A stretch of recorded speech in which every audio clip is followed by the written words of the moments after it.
सितिङवा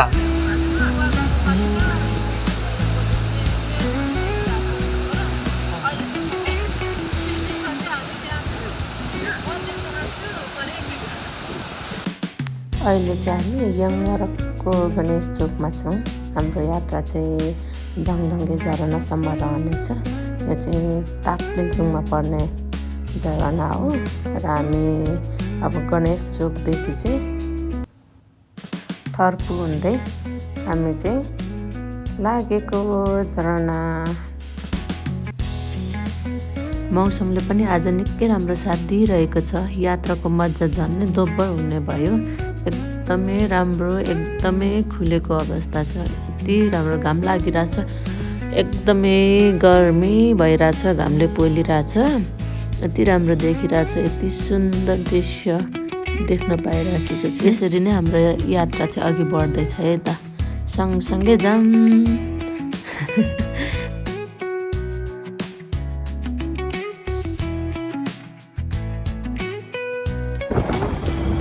गणेश चोक यङवरककोदेखि चाहिँ अब थर्पुसम्म चाहिँ पिच बाटो अरे, बाटो राम्रो छ अरे। त्यहाँदेखि चाहिँ कच्ची बाटो। घुम्नको लागि चाहिँ हामी निस्किसक्यौँ।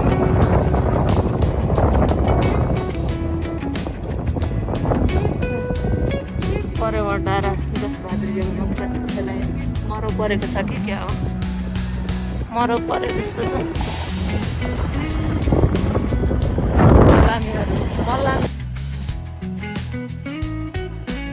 सिदिङवा गाउँपालिका आइपुगेको छौँ। यहाँ चाहिँ यस्तो रहेछ, यहाँदेखि माथि जानुपर्ने यस्तो रहेछ सिदिङवा गाउँपालिका। अब यहाँ ढङढङ्गे झरना पुग्नलाई चाहिँ 1 घन्टा मात्रै लाग्छ अरे, तर पुरै कच्ची बाटो जानुपर्ने।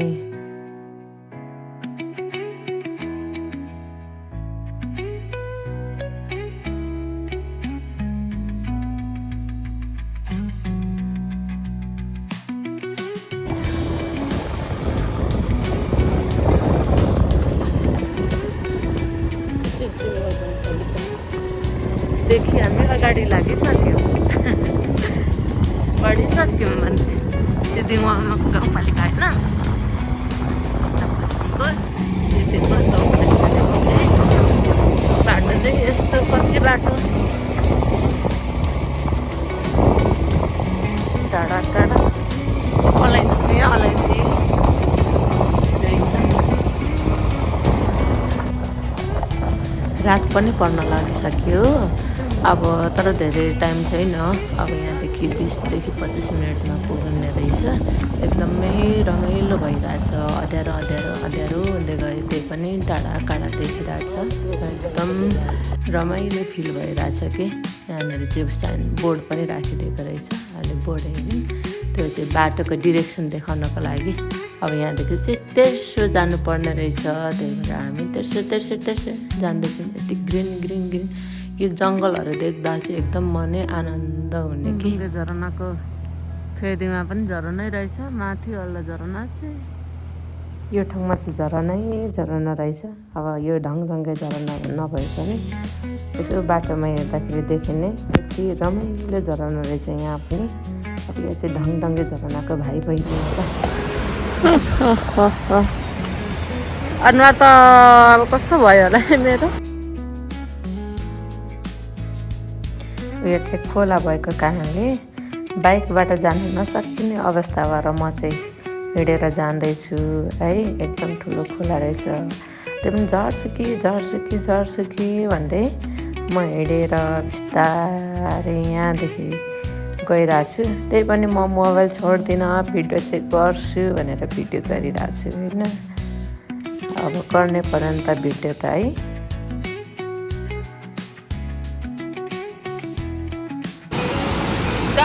अब जुत्ता चाहिँ यस्तो छ, किन्ने नै गरौँ याद गऱ्यो। अब यहाँ टेक्नु पर्यो।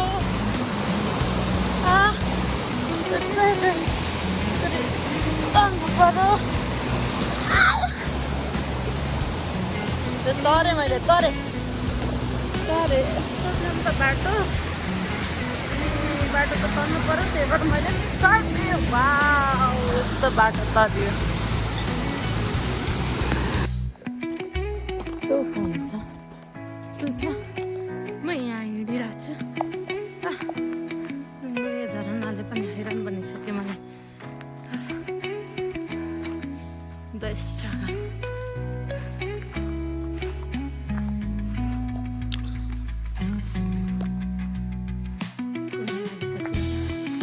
अब चाहिँ धेरै छैन पुग्न लागिसक्यो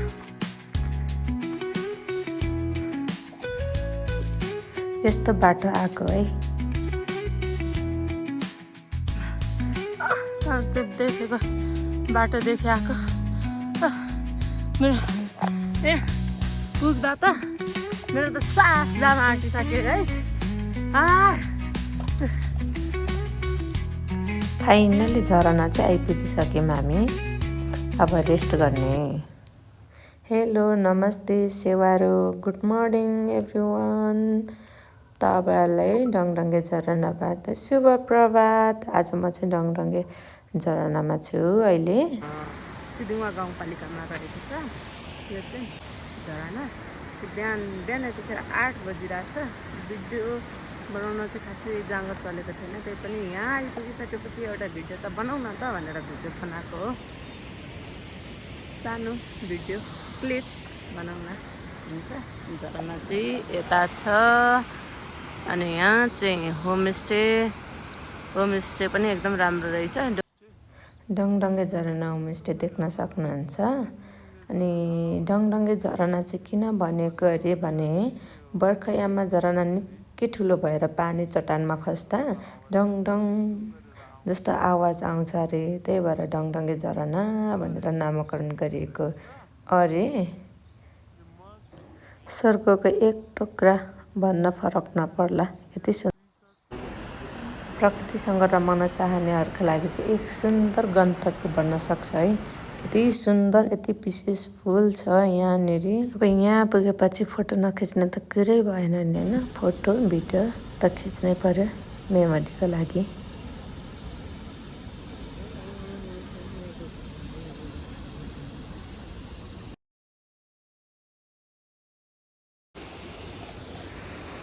फुङफुङके झरना फुङको होइन डुङडुङके झरना आएर पनि यस्तो लुगा लगाएर पनि हामीले फोटो भिडियो खिच्न भइसक्यौँ यस्तो रहेछ लड्नु सकिन्छ भनेर एकदम आइन्छ म चाहिँ यहाँ छु झरना चाहिँ पारी छ यस्तो आनन्द फिल भइरहेछ यहाँ आउँदाखेरि चाहिँ टिकटकमा धेरै देखेको थिएँ यही घर रहेछ देखेको म छु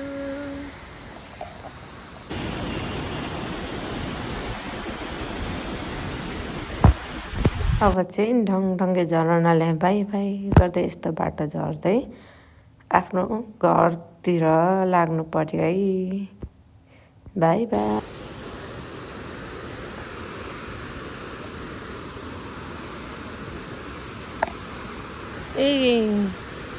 ए डुङडुङके झरनालाई चाहिँ बाई बाई गर्दै अब हामी हाम्रो यात्रा चाहिँ घरसम्म यस्तो छ बाटो चाहिँ यस्तो छ अनि झरना चाहिँ यता होला म चाहिँ यहाँ छु bye bye thank you so much for watching my video आजको लास्ट भिडियो अब चाहिँ भिडियो बनाउन सकिँदैन होइन घरै गएर भिडियो बनाउने हो Thank you so much for watching my videos. Bye bye.